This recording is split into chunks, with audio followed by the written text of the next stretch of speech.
here we see illustrated where we discuss the correlation and the disparity between amplitude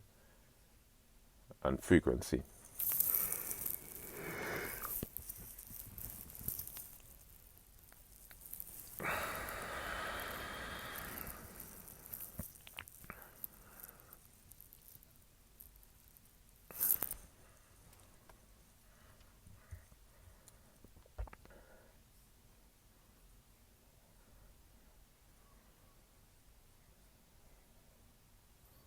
Okay, so mechanical wave, sinusoidal wave, those are a whole different subjects. So this is basically cross-disciplinary.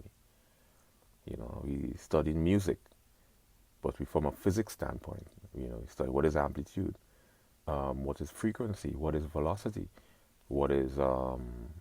acceleration, what is momentum, what is intensity, what is trajectory. Intensity determines the distance at which the sound travels, because at some given point in time, when sound propagates in nature, when there's an impact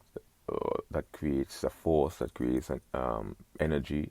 that propagates, it has to dissipate at some given point in time, because sound can only travel at a particular distance, and this is determined by the force that created the impact, or the force that created, if an